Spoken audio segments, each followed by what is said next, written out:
Meu nome é Camila Nunes Dias, sou professora do programa de pós-graduação em Ciências Humanas e Sociais da UFABC desde 2013.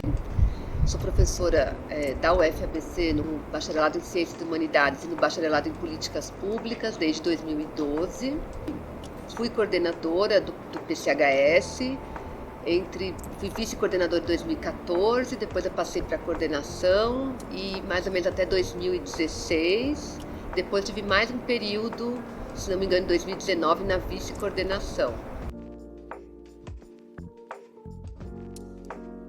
Desde o meu mestrado eu pesquiso questões relacionadas ao sistema prisional, né? E no meu doutorado eu passei a estudar, ainda com foco no sistema prisional, mas uma abordagem para compreender o papel no caso, né, de um grupo criminoso, né, o chamado Primeiro Comando da Capital, o seu papel nas dinâmicas das prisões em São Paulo.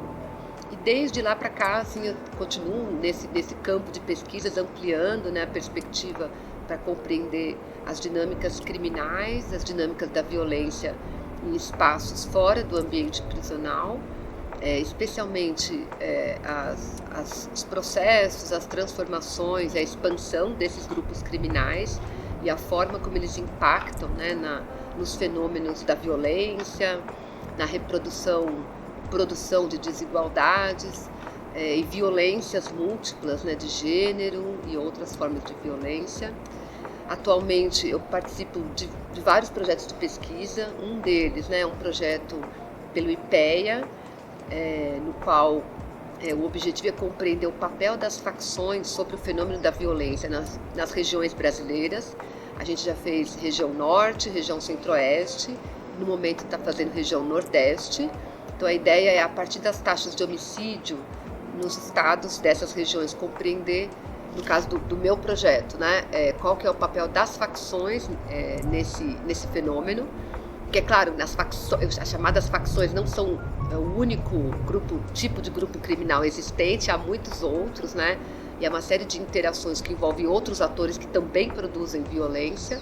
Então, o meu foco é entender nessa dinâmica qual que é o papel das facções. Além disso, né, eu participo aqui na UFABC do Cefavela, que é um CEPID, né, um grande projeto financiado pela FAPESP, e aqui com o pessoal do Planejamento Territorial. Eu entro nesse projeto também para compreender as dinâmicas relacionadas ao mercado informal em favelas, especialmente ao mercado imobiliário em favelas, e o atravessamento, né, que tem sido percebido por outros atores, né, por atores, digamos assim, não tradicionais. Então, participo também desse projeto e também participo de um INCT, que é o Instituto Nacional de Ciência e Tecnologia, também é um projeto grande, financiado pelo CNPq, no qual, nesse caso, né, chama INVIPES, que é o Instituto Nacional de Ciência e Tecnologia de Violência, Segurança Pública, Violência, Poder e Segurança Pública, e que envolve outros 15 grupos, né, de vários estados brasileiros, envolve 4 linhas de pesquisa, né, e a linha em que eu atuo trata justamente também do fenômeno da violência, considerando os centros urbanos, considerando regiões de fronteira, considerando as relações que envolvem os mercados ilícitos, ou seja, a circulação de mercadorias, e o que envolve domínio territorial, né, pensando que são dimensões do chamado crime organizado, mas que são distintas em seus efeitos, né? Então, uma coisa são os mercados, a atuação em mercados ilícitos, outra coisa são formas de governança que esses grupos produzem em determinados espaços dos centros urbanos e cidades pequenas, médias e grandes. Além disso, né, continuo estudando, orientando trabalhos também que envolvem a questão do encarceramento e os efeitos da prisão na vida das pessoas, para além do próprio período de encarceramento. Isso implica compreender o papel que a prisão produz na vida de familiares de pessoas presas, de pessoas que são sobreviventes do sistema prisional, como a prisão, a punição e as várias formas de violência se entrecruzam muitas vezes, ou na grande maioria das vezes, na trajetória dessas pessoas, né? Então essa também é uma outra linha de pesquisa que tenho desenvolvido, né, nos últimos anos, e isso especialmente nesse último caso, né, a dimensão de gênero tem sido uma coisa muito importante, né, de pensar como a prisão atravessa, muitas vezes de forma diferente, a vida, as experiências de homens e de mulheres. Eu acho que foram várias, né? Eu acho que, para mim, atuar na pós-graduação tem uma dimensão muito importante, que é trabalhar junto com os nossos alunos, né? Muitos desses trabalhos de orientação, eles geram colaborações, parcerias efetivas, né? Na produção de conhecimento, digamos assim, ampliando os nossos próprios braços, né? De alcance do conhecimento, construindo junto com alunos, né?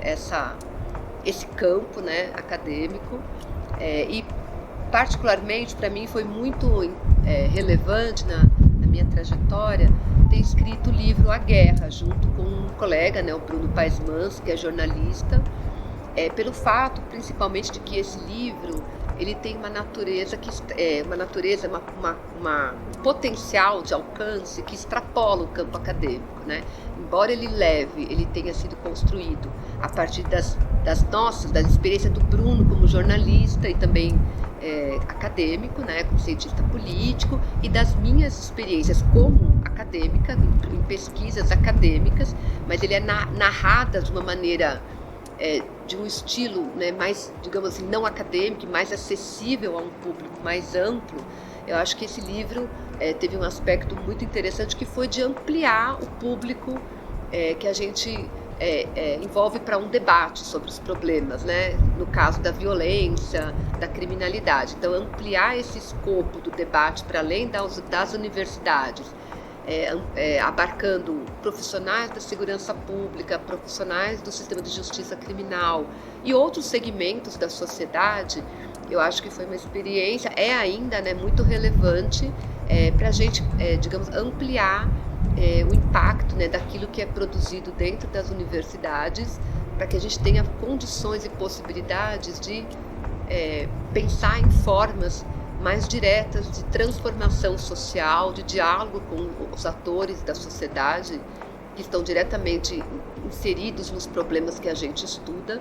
Então, uma forma de utilizar o conhecimento acadêmico num alcance para além da própria universidade.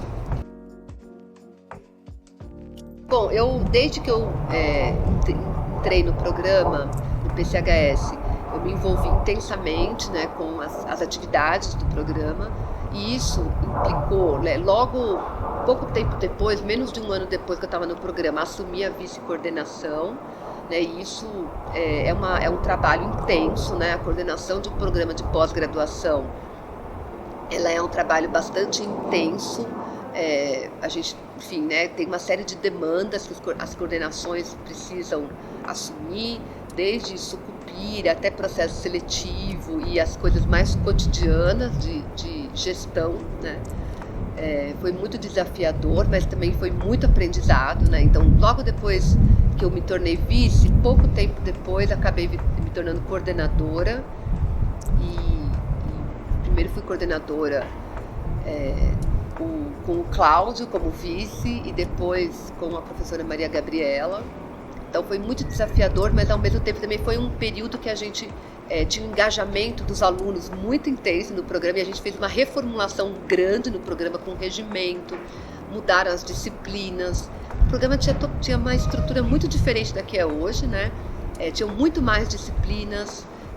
As disciplinas atualmente, por exemplo, de TEPA e TAPA não existiam, foram criadas nessa época. A ideia de incentivar, impulsionar a possibilidade dos alunos produzirem e publicarem trabalhos, né, que estava por trás dessa reformulação. Então foi um período muito intenso, assim, um trabalho muito intenso, que, assim, acho que valeu a pena, né, porque a gente, na universidade, a gente não pode estar num programa de pós-graduação só para fazer aquilo que está diretamente relacionado aos nossos interesses de pesquisa pessoais, né? Um programa de pós-graduação, ele é essencialmente ele depende essencialmente de um trabalho coletivo. Então, eu acho que isso é muito importante para se pensar quando se está num programa de pós-graduação. É a dimensão coletiva, né, que está implicada na existência, né, e no sucesso de um programa de pós-graduação.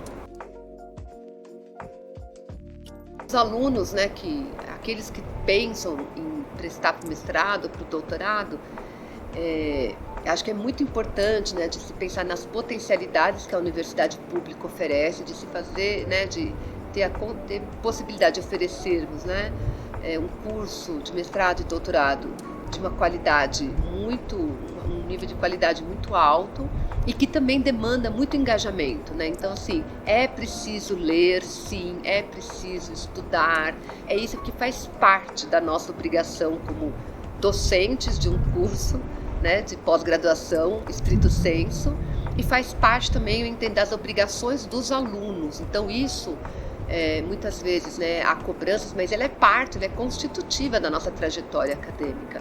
A cobrança por leitura, por escrever, por fazer trabalhos. Então, tudo isso é parte constitutiva da nossa vida acadêmica. Então, eu acho que aqueles que querem fazer, né, querem prestar o processo seletivo, tem que vir com isso pensando dessa forma, né?